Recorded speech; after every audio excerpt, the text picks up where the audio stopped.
3, 2, 1. Oh my goodness. Good morning, good afternoon. Whatever it is for you, I hope you're having a fantastic day. My name is Zach Schaumler. It's a Strong Opinion Sports, episode 413. Welcome in. Fun episode today. I got to get a haircut, man. I'm ready to buzz my head again. My hair is already so long that I feel like it can get messed up just a little bit. And to me, that's unacceptable. Too long. I'm ready to buzz my hair once again. It was pretty scary the first time, but now I'm just going to shave it forever. I don't like having hair on my head. It's so annoying. Here's something fun. I talked about this last episode. They're a sponsor again today. I am going to debate a turkey. What does that look like? Hey, you can find out on November 22nd. Next Monday, I'm putting out a video making my Thanksgiving Day picks. That is where I am debating a turkey, Mr. Jermaine Birdbrain Gobblestone. Again, I've always wanted to do that. I fully realized how much I wanted to do it, but now it's happening. You can watch it next Monday. That's all happening because Hisense is sponsoring this episode. Hisense is a TV company. They have the Hisense U6 ULED TV, the ultimate big game TV. It's fantastic. I have a Hisense literally right next to me. It is currently the monitor for my audio setup. Now, right now and running through the end of the year, Hisense has a 100-day no regrets guarantee that offer. Again, it's been extended through the end of the year. So Hisense is so confident in their product that for 100 days after buying it, if you decide you don't like it, they will give you your money back, a full refund. If you are in the market for a new TV, check out the Hisense U6 ULED TV. I am a part of the Hisense Turkey Bowl. You can go to the Hisense USA Instagram account. They've got all kinds of fun stuff going on there. They've got Joe McHale's there doing stuff. They've got voting, and just go check out the Hisense USA Instagram account. That is the Hisense Turkey Bowl. And that is why I will be debating a turkey, making Thanksgiving Day picks next Monday on November 22nd. Thank you so much, Hisense. Really appreciate it. Love the sponsor. And I like their TV. They didn't ask me to say this, but I bought one myself. It really is great. I legitimately use it for everything. And I highly recommend Hisense TVs. I gesture with my hand to the left because it's to the left of me. All right, let's talk about football. On Monday Night Football, the San Francisco 49ers beat the Rams 31-10. What? Yeah, the 49ers dominated. And right now, before we dive into this game even further, I want to play a clip, and frankly, I want to clown on myself. I cut it down a bit. It's 40 seconds long. It shows you where my expectations were going into this game. I think it's pretty funny. Take a listen. Monday Night Football, game number 8, the Rams at the 49ers.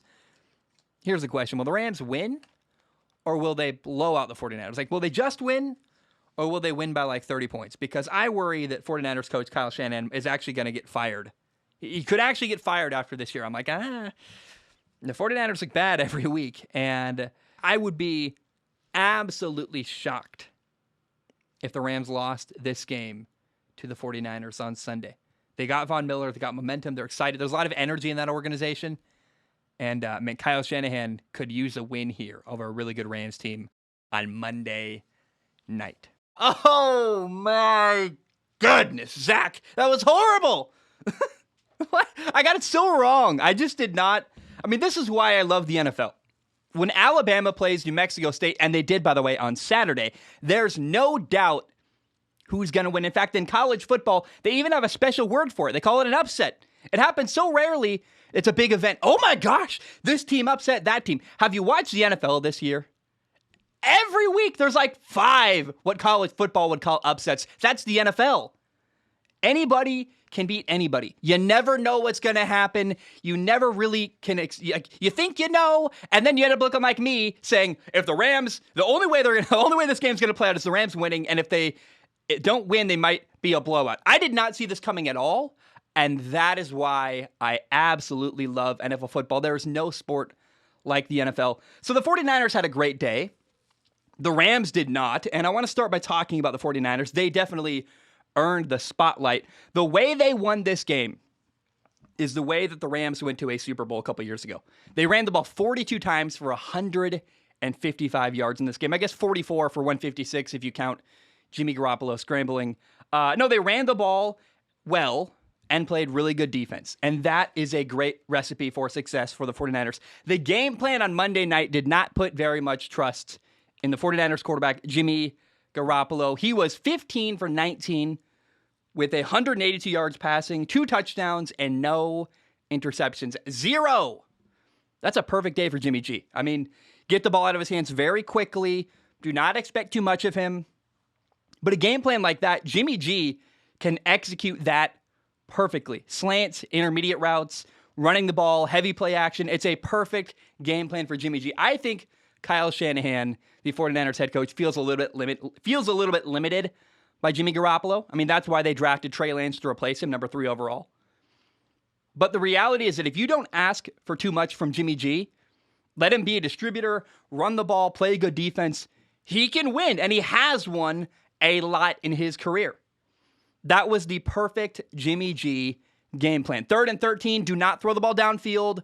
Try a screen pass to George Kittle, that kind of stuff where you're not asking Jimmy G to win you the game by himself. And when you don't do that, he often does actually win. So interesting stuff there. I'm curious how that plays out and how that influences the way the 49ers play the rest of the year. If they play that way, they could win a lot of games. Run the ball, play opportunistic defense, and just don't ask for too much from Jimmy Garoppolo, your quarterback. Now, I want to give a really big shout out to Debo Samuel. He is listed as a wide receiver. Now, he's not really a wide receiver. I would call him an athlete. They put him out at wide receiver. They put him in the backfield at running back. The more ways you can find to get Debo Samuel the ball, the better. He had 2 touchdowns against LA. He had 5 catches for 97 yards and a touchdown. He had a couple big catches on 3rd down. He had a massive 40-yard touchdown catch on 4th and 5. I love it. He ran the ball 5 times for 36 yards and another touchdown.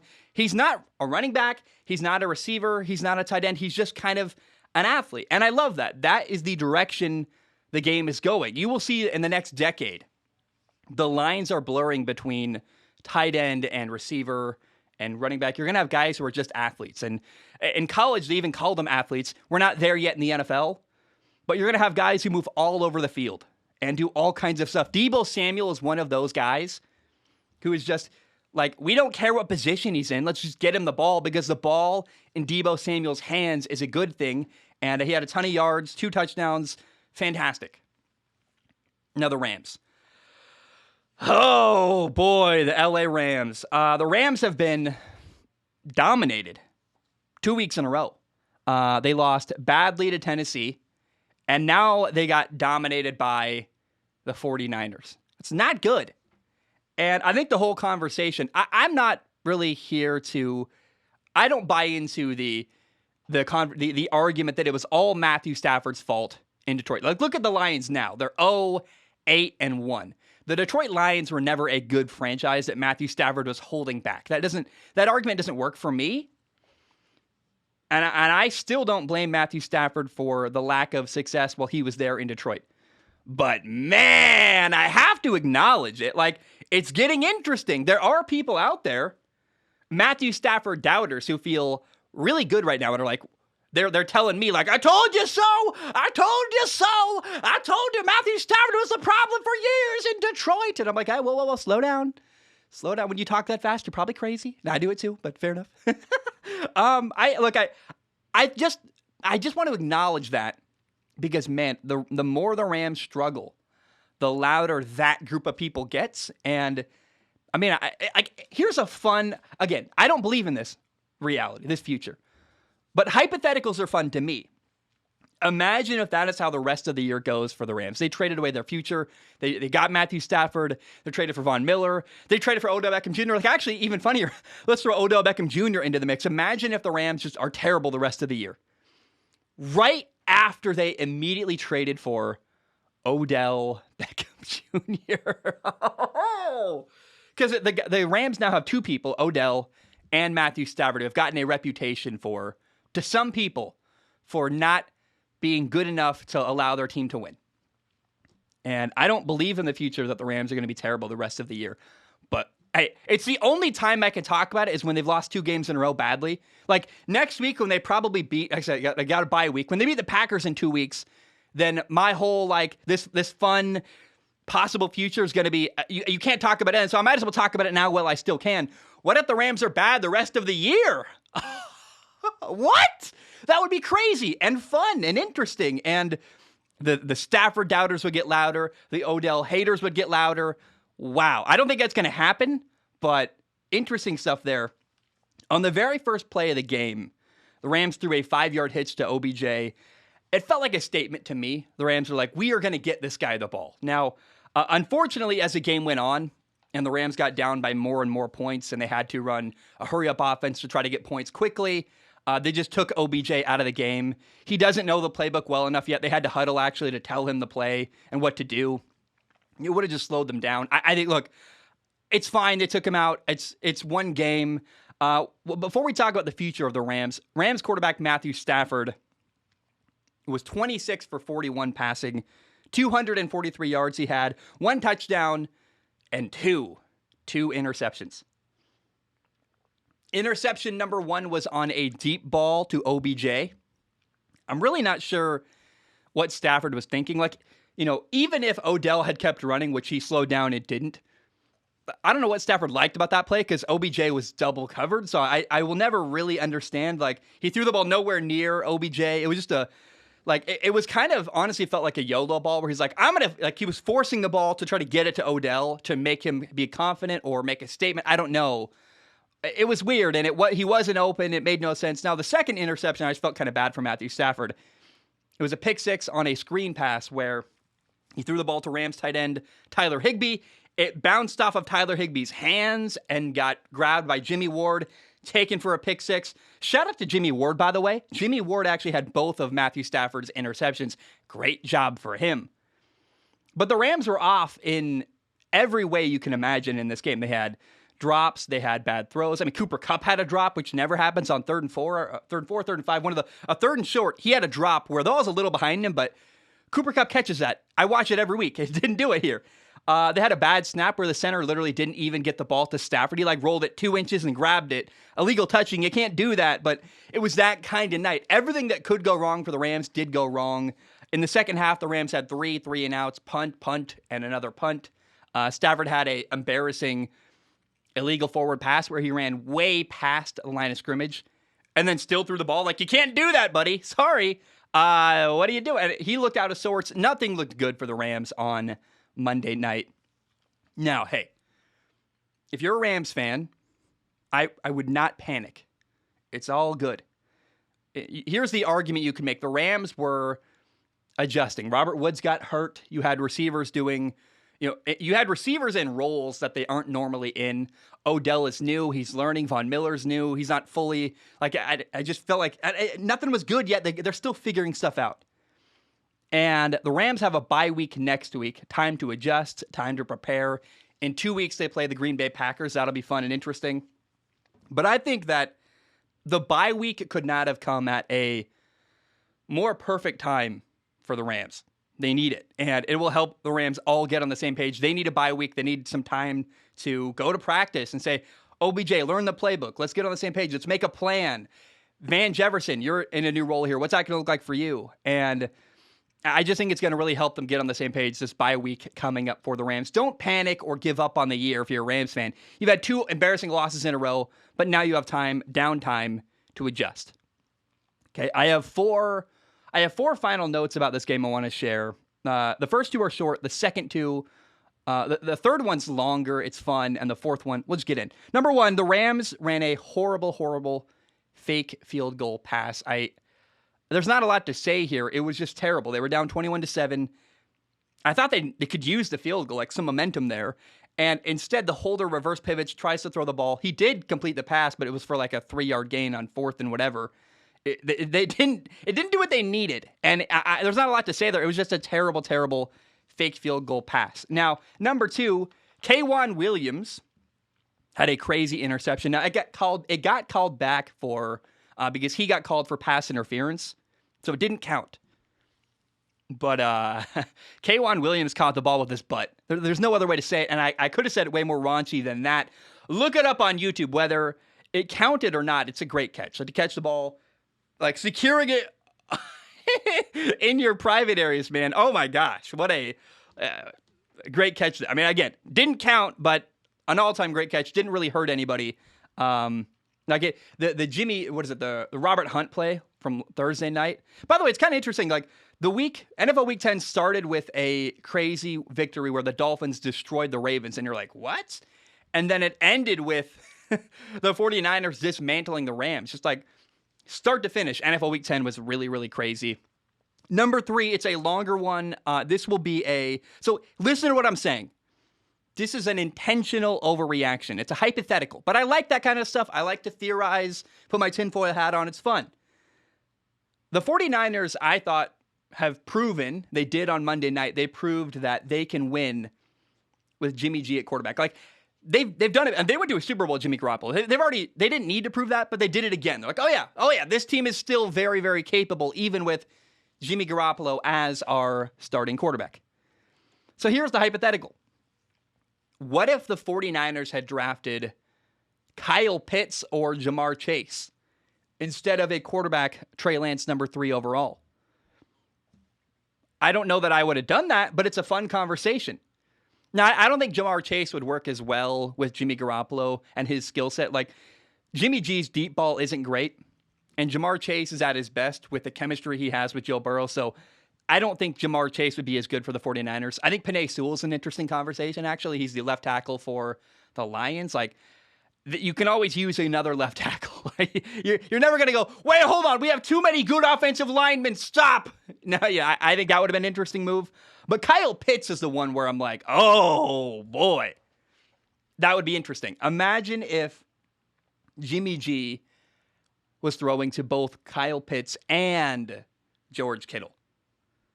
That'd be a ton of intermediate throws. That'd be a great fit. Kyle Pitts and George Kittle on the same team catching passes from Jimmy Garoppolo.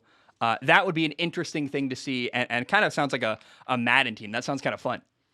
Now, I'm not saying I would do any of that stuff. Kyle Pitts, Jamar Chase, Penei Sewell.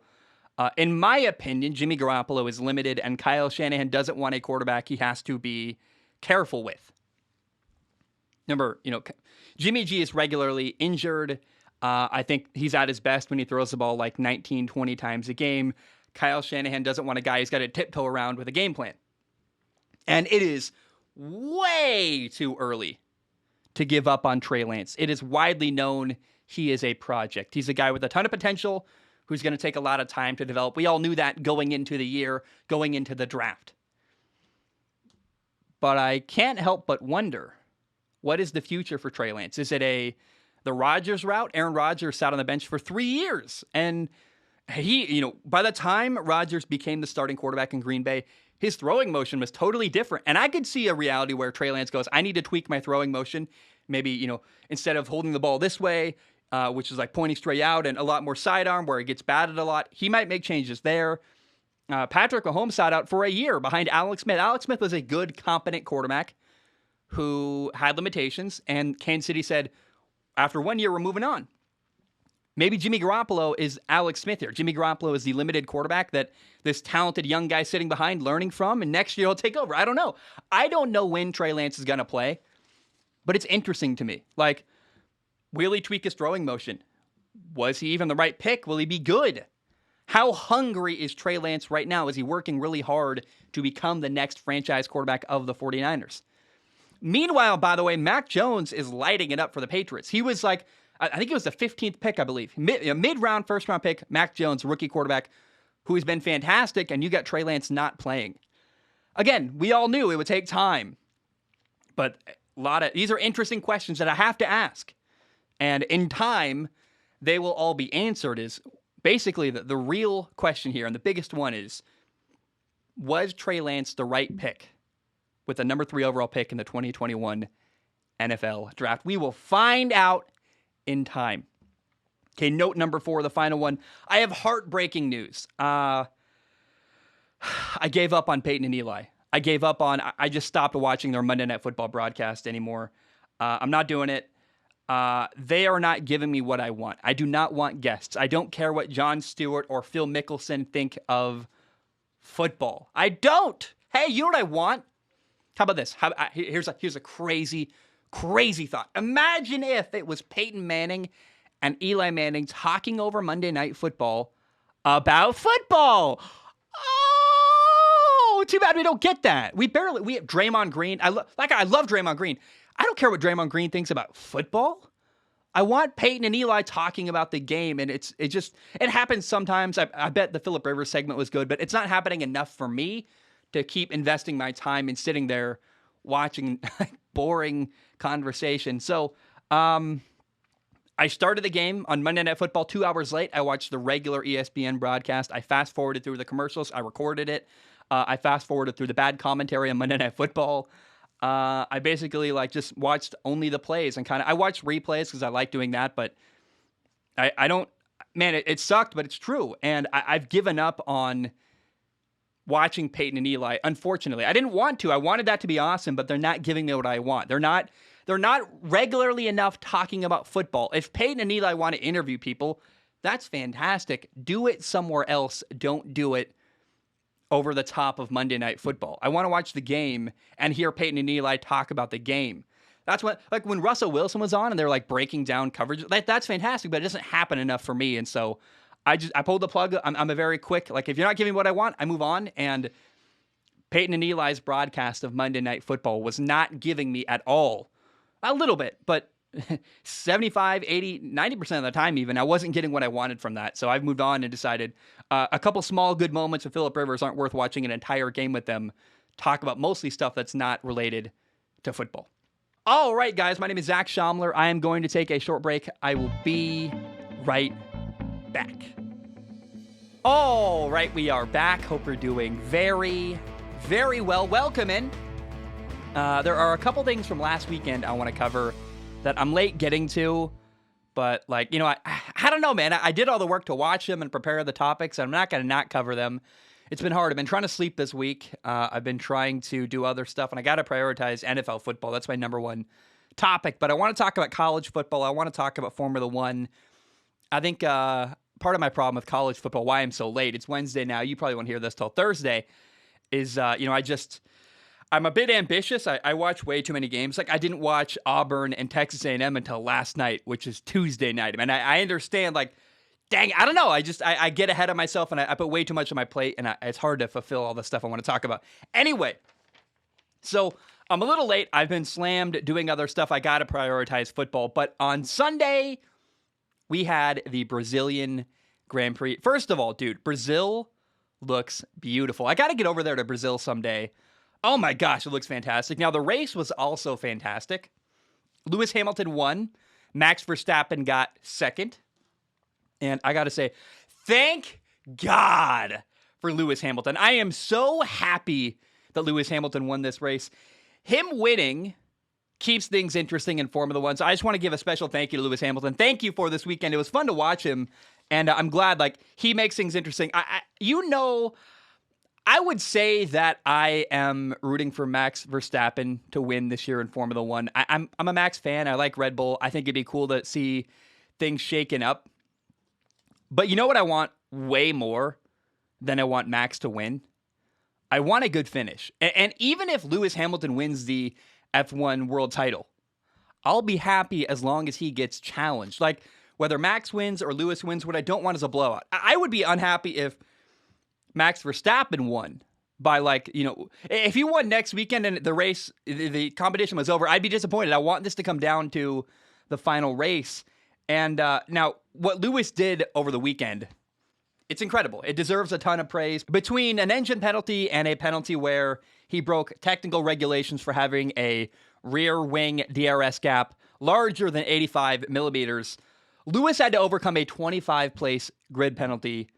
He got disqualified from qualifying, so he started last during sprint qualifying on Saturday. During sprint qualifying, he went from last, 20th, because there's only 20 cars on the grid. He went from 20th, last, to 5th, and then after that, he still got another penalty, got a 5 more place grid penalty. So during the race, Lewis started in 10th and still won. It was incredible driving. Yes, he has an amazing car. Everyone's going to say, well, it's the car, not Lewis, and I don't know. I get it a little bit. I feel bad. Fernando Alonso is talking about how, it's hard to compete against a guy because his car is so much better than me. And I get that. I feel bad Fernando Alonso's driving an Alpine. I would love to see what Fernando Alonso could do in a Mercedes. But what happened last weekend for Lewis Hamilton in Brazil required even more than a great car. It was incredible driving. I mean, Lewis was like a shark, just hunting down overtake after overtake, and we need like a mashup of the Jaws music and the Formula One theme, like dun it, dun it, dun it, dun it, dun it, da da da da ba ba ba. Like I really want that somehow, like because I just every time I see Lewis hunting down, like he's just on the prowl, man. It's so cool to watch him do stuff like this where he has overtake after overtake after overtake. And one thing that really did help Lewis Hamilton early on was a safety car that brought the pack together. He got a good start, got up in the field a little bit, and then Yuki Tsunoda crashed into Lance Stroll. Yuki Tsunoda was way too aggressive, taking the inside on a turn that really wasn't his. By the way, there were 2 DNFs in this race. Lance Stroll did not finish, neither did Daniel Ricciardo. But when the safety car happened, because of Yuki Tsunoda, Max was way out in front, had a big gap, and was way in the lead. And the safety car slowed him down. And now, would Lewis have still passed Max? I mean, he passed him with a lot of laps to go. Maybe, probably. But it's funny to me how frequently the Red Bull sister team driver for AlphaTauri, Yuki Tsunoda, keeps hurting the Red Bull main team. I'm like, man, if I'm Red Bull, I want to just strangle Yuki Tsunoda. I'd be so tired of his mistakes to keep hurting the main team. Now, I actually thought the best overtake of the weekend was actually Lewis Hamilton passing Lando Norris to go from 6th place to 5th place right at the end of sprint qualifying on Saturday. It wasn't on Sunday, so I think it gets overlooked and not mentioned, but oh my gosh, did anyone see the overtake? It just happened. It was so quick, and you're like, oh my gosh, wow. And that really helped us. Like, imagine if he had to start in 11th rather than 10th on Sunday. It was an amazing move. I also got to say, in Brazil, Max Verstappen started in 2nd. I am convinced that starting in 2nd is a way better spot to start the race than in 1st, because you get the inside of turn 1. It's a left-hand turn in Brazil. I think Ayrton Senna and Alan Prost talked about that a long time ago. It's kind of weird how in Brazil they make you start on the right side, which gives you the outside of turn 1 in Brazil. And I just don't know that that's actually an advantage. I'm like, would you maybe rather be 2nd in Brazil? Am I the only one who thinks that? I'm like, I don't know that that's... Anyway, here are the top 10 finishes, the points finishes from Brazil. Lewis got 1st, Max got 2nd, then Valtteri Bottas got 3rd for Mercedes. Sergio Perez got 4th for Red Bull. On top of that, he also stole fastest lap from Lewis. The Ferrari drivers got 5th and 6th. Charles Leclerc got 5th. Carlos Sainz got 6th. 7th was Pierre Gasly. He got 6 points for AlphaTauri. 8 and 9 were both Alpine drivers. Esteban Ocon got 8th for 4 points. 9th place was Fernando Alonso for 2 points. Alpine and AlphaTauri are still tied after Brazil. They were tied in the F1 standings with 106 points last race. Now they are tied with 112 points each. That battle for 5th place between AlphaTauri and Alpine is getting really interesting. It's also kind of sad. Basically, Pierre Gasly is fighting alone against the 2 Alpine drivers. Pierre is not getting much help from his rookie teammate, Yuki Tsunoda, who's only scored 20 points the entire year. I guess it's not horrible to be, in 14th as a rookie, your first year in Formula One. I don't want to be too harsh to Yuki Tsunoda, although, man, he's definitely not had a great year. But the battle in 5th is really interesting. Pierre Gasly's alone. He's got 92 points on the year. I wonder if his back is sore from carrying the AlphaTauri team. Like, imagine how much AlphaTauri would be squarely in 5th if they got any real help from their number 2 driver. But, instead of that, because right now you look at Fernando Alonso and Esteban Ocon, they're both contributing about 50, 60 points each. It's pretty even. But that AlphaTauri team it's Pierre Gasly alone against the 2 Alpine drivers. And I'm just really curious to see how that finishes out. Does AlphaTauri get 5th? Does Alpine get 5th? It's just a really interesting storyline there. A fun battle. Now, the battle for 3rd in the constructors' standings. After this race, Ferrari is pulling away from McLaren. Ferrari got 5th and 6th here. McLaren driver Lando Norris had a bad start in Brazil. He got a puncture on lap 1, put him all the way at the back of the grid. He was actually lucky to even stay in the race. He had to finish the entire lap, basically, with a busted tire. He did get 10th place and 1 point in Brazil. The other McLaren driver, Danny Rick, got a power issue, did not finish the race. That's a little bit concerning for Mercedes. It's a Mercedes-powered team. But that put McLaren way behind in the standings. Now, here are the standings right now in Formula One. In the driver's standings, you have Max Verstappen, who leads with 332.5 points. Lewis Hamilton is in second with 318.5 points. In third, you have Valtteri Bottas with 203 points. In fourth, you have Sergio Perez with 178 points. I feel like I should mention that, but I really only care about the battle for first and second between Max and Lewis in the driver's standings. In the team or constructor standings, you have Mercedes is in first with 521.5 points. Red Bull's in second with 510.5 points. In third, you got Ferrari with 287.5 points. And fourth, you have McLaren with 256 points. It's not completely over for McLaren, but I'm at this point, I'd be surprised if McLaren does get third in Formula One just because of the lead that Ferrari has. And it's not like you need 25 points to really get ahead. And I don't see a race where McLaren's going to win and Ferrari is going to have, such a bad finish where the gap is up. I just don't see. It's going to be really, really difficult for McLaren to make up these points and compete for third now because they're not going to get first or second or third even or fourth. Really, I just don't see a podium finish for either team. I think Mercedes and Red Bull are so secure at the top unless something crazy happens, which it always could. I don't want to count them out completely, but it's going to be dang near impossible for McLaren to make up as many points as they're behind now because of Brazil getting only 1 point and having one guy DNF. Again, AlphaTauri, they're tied right now with 112 points. They're competing for fifth place. That's really interesting to me.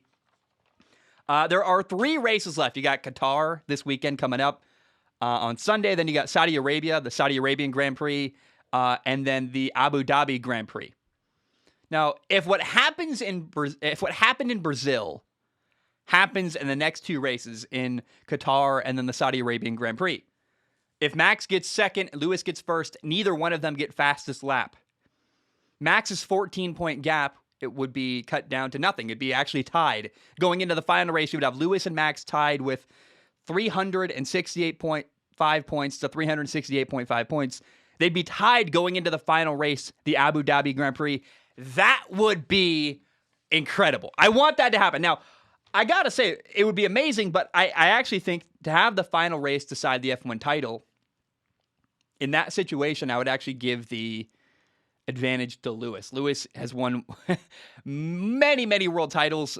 Max has not won. I think that situation is a little bit too big for Max, especially when you think about the fact that Max, so does Lewis. I mean, there are a couple battles where, I think at the times where Lewis Hamilton pushed off Alex Albon, the former Red Bull driver. So it's not like Lewis is impervious to emotional decision-making or making a mistake to win or making maybe a move to shunt somebody and win a race. But I worry way more about Max Verstappen getting emotional and doing something ridiculous to, get himself in trouble. On lap 48 in Brazil even, there's a big conversation right now. Did Max push Lewis off the track? Plus, on top of that, when Lewis was hunting down Max, Max was literally like swerving down the main straight, which you cannot do.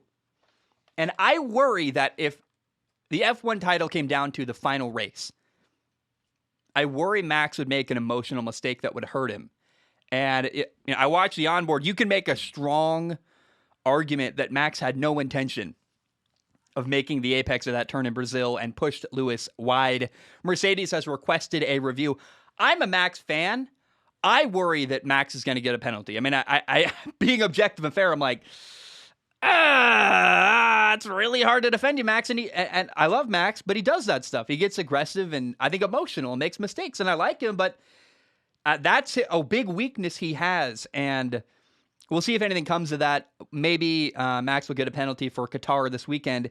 Either way, we are heading towards an amazing finish in Formula One. Max Verstappen versus Lewis Hamilton, Mercedes versus Red Bull.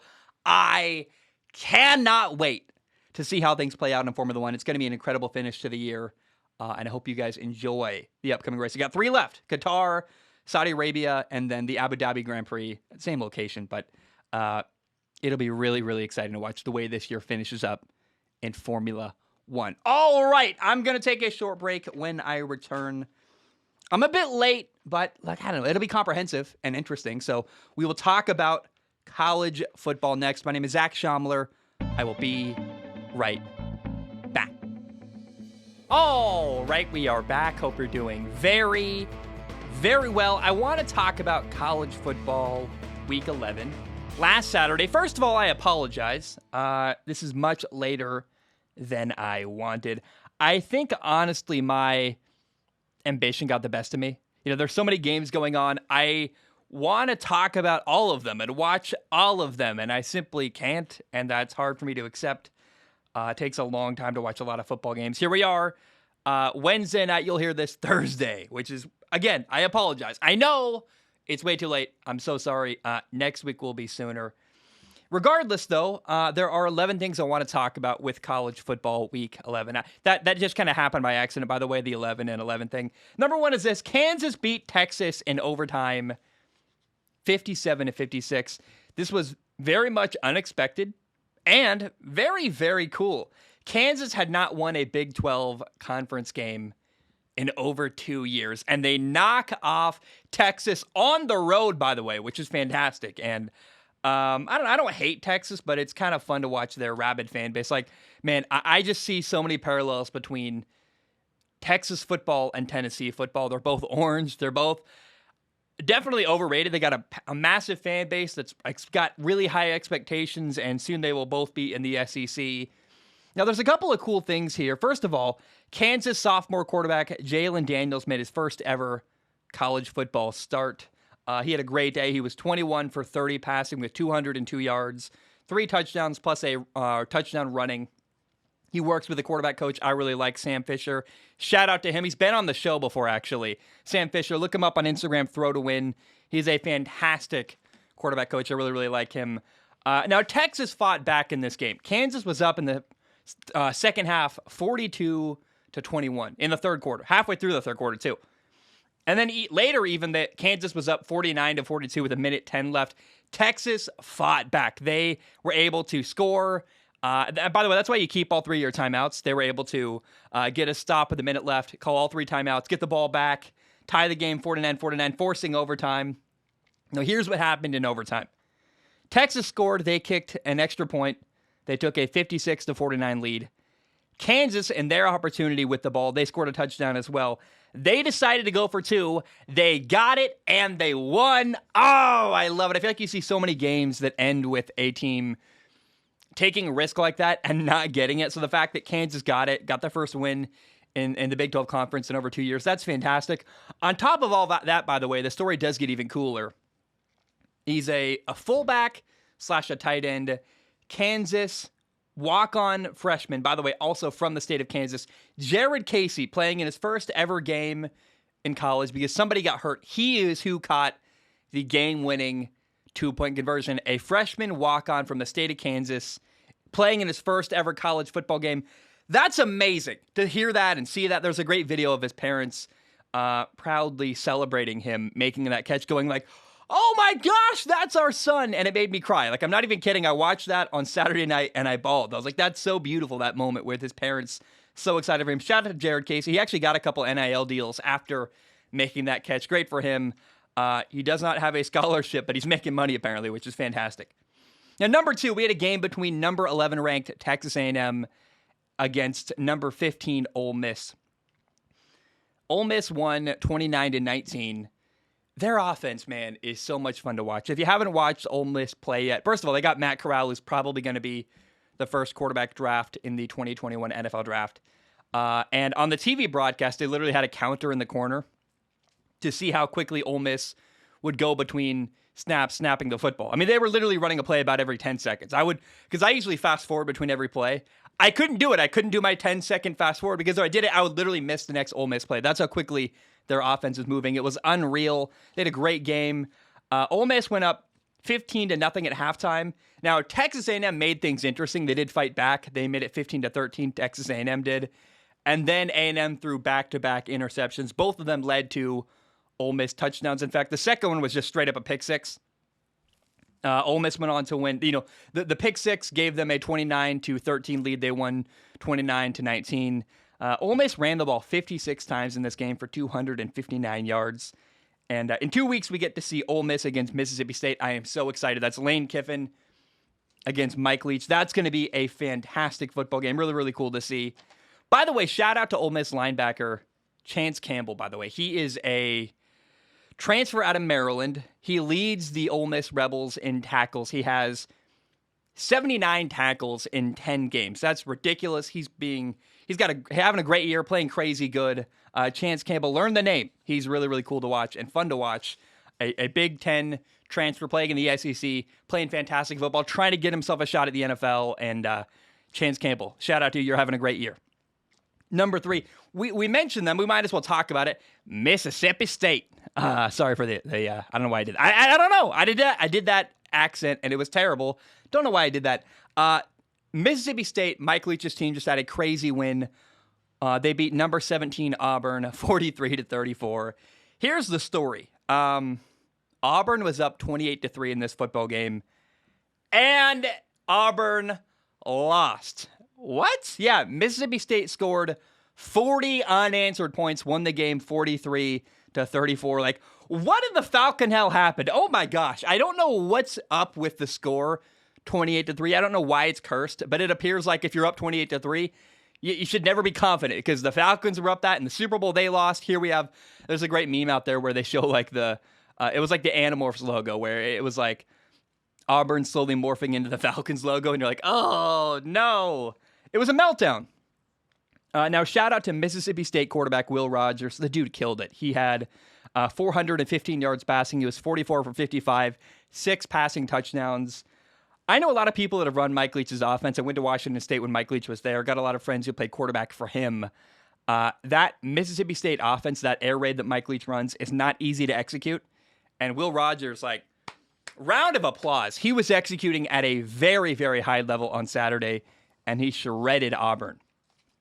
I got to say, man, by the way, the quarterbacks in the ACC are so much better than they used to be. We're seeing NFL-level quarterback play in the SEC. Part of that's from Nick Saban, who said, Nick Saban realized, I got to have really good quarterbacks to win in college football. And then we're seeing it just throughout the SEC, high-level quarterback play. Matt Corral, Will Rodgers, Alabama quarterbacks. It's everywhere. Joe Burrow at LSU a couple years ago. The SEC quarterbacks are so much better than they used to be. It makes the game way more fun. It makes them the premier conference to watch. I always thought that the only knock on the SEC was, well, they don't have the best quarterbacks. Now they have that too. And SEC football, look, a lot of people around the country hate it because they're tribal and regional. I got no loyalty to anybody, and I can admit it. SEC football is amazing to watch every single week. Now let's talk about a Big Ten team. Number 4, Ohio State played number 19, Purdue. Everybody was hyping up the potential upset. The spoiler makers. Instead of the Purdue Boilermakers, they're called the Purdue Spoilermakers. They beat, they upset Michigan State. They upset Iowa. Ohio State was having none of that. Ohio State won 59-31. They were actually up 45-17 at halftime. Ohio State quarterback C.J. Stroud had a fantastic game. He was 31 for 38 passing with 5 touchdowns and 361 yards. One of the better games C.J. Stroud has had during his first year as a starter at Ohio State. Oh, now we got to talk about Oklahoma. Number 8 Oklahoma lost to number 13 Baylor. Baylor won 27-14.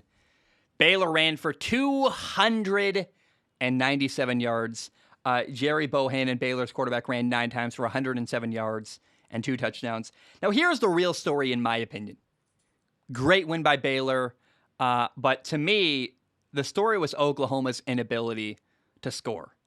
We'll see. A lot of people, I'm sure, are praising Baylor's defense, and people look for any opportunity to praise Baylor, and that's great. Not that, how do I even say that? Not that people got out of their way, nationally, to praise Baylor, but I'm sure people were talking about how great Baylor's defense played.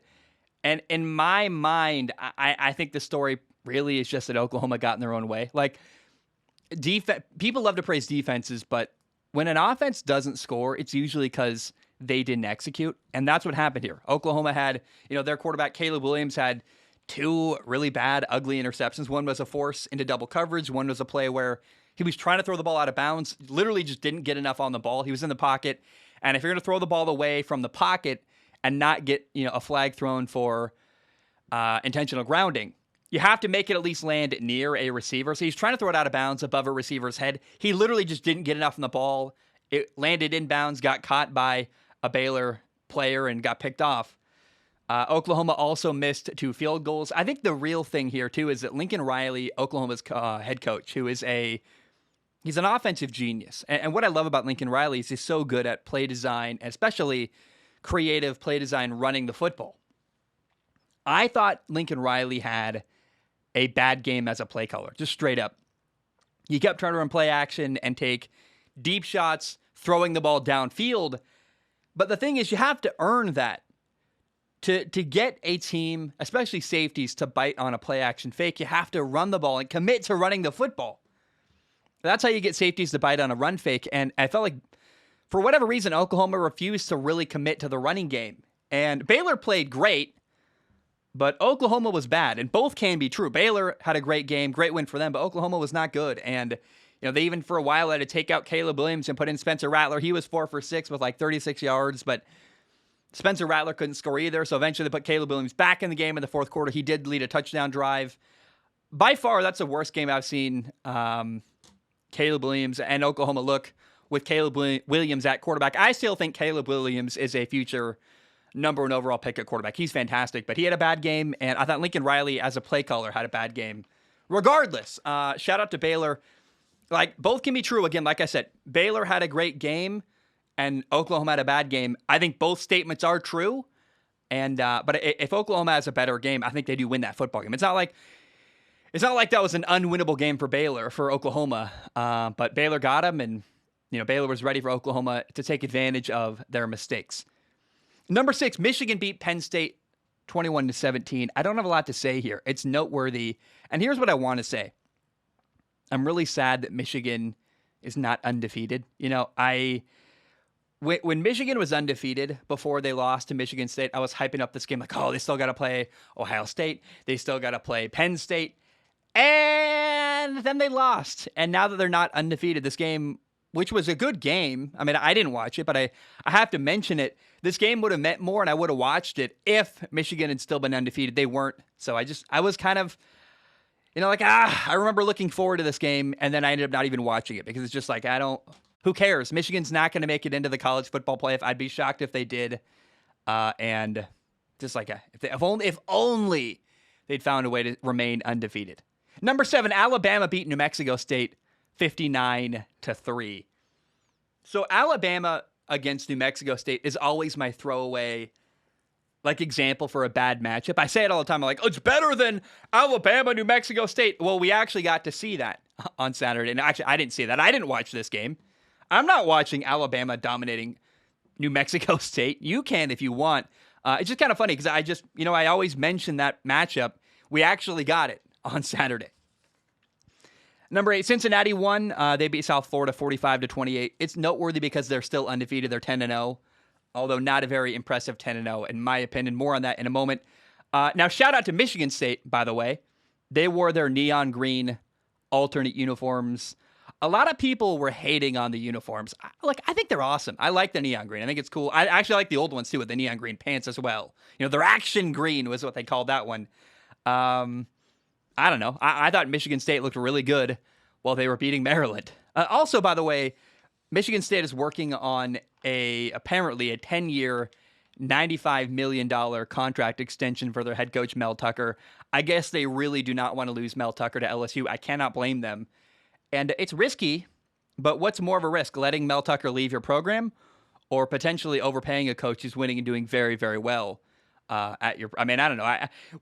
This is like Michigan State's opportunity to become a top dog, I think. And I don't know. I think that's, even if you do the math, that's less than $10 million a year, which is a lot, but I don't know. I just don't think, I think that's honestly worth the money. And if Michigan State wants to keep Mel Tucker as a part of their program, they're going to have to pay him that kind of money. And they're making an offer, it sounds like, that will be competitive with whatever LSU is going to offer. And Mel Tucker, why would he leave Michigan State for LSU when they're giving him a lot of money? They like him and he's comfortable there. So I can't blame either party I can't blame Mel Tucker for taking it. I can't blame Michigan State for offering it. I kind of like it. Okay, now we got to talk about Florida.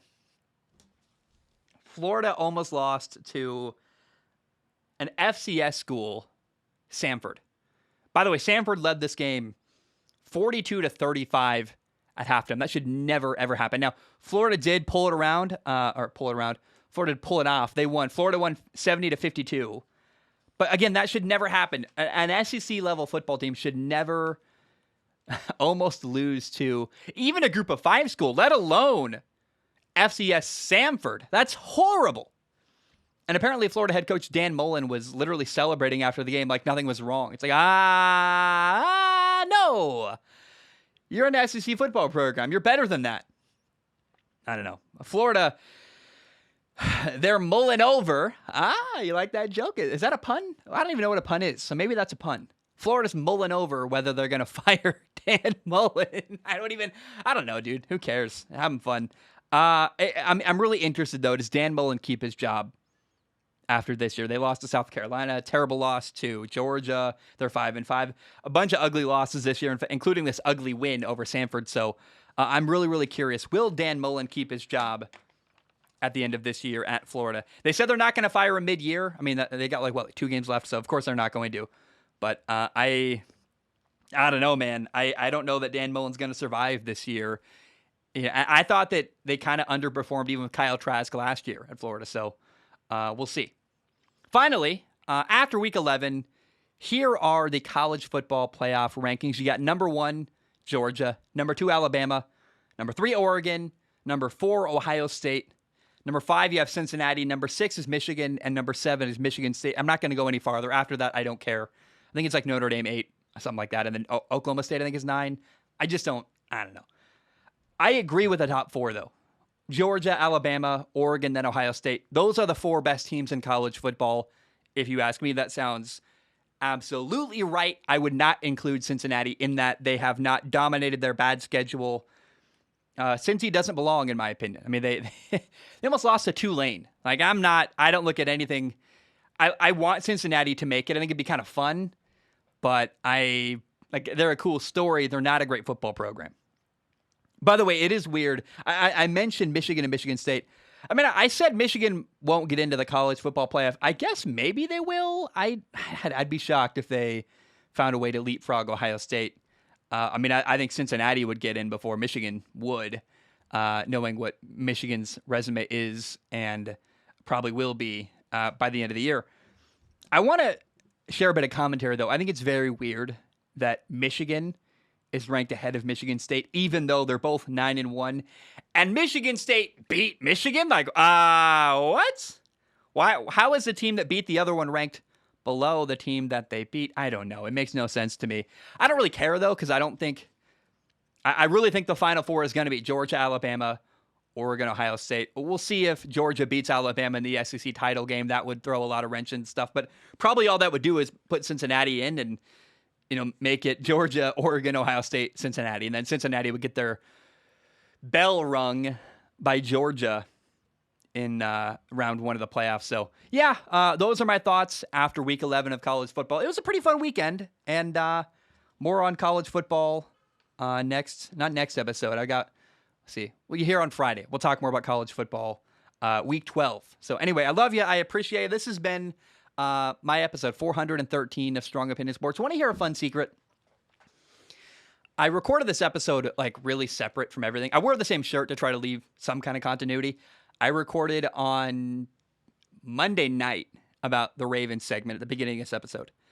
And then I was working Tuesday night trying to get everything done. And I was like, screw it, I'm going to record a Man in the Arena episode. So I'd already been like, welcome in, it's Strong Opinion Sports episode 412. I had to go back and re-record that. Be like, now it's 413 because the Tom Brady episode became 412. I know I'm probably confusing everyone. It's been a weird time, and I'm juggling a lot. I don't know, man. I'm tired. I'm trying to sleep enough and make content, and I don't know. We got to ask Zach. I'm working on that later tonight. I love you. I appreciate you. Hope you have a great day. But bam, we are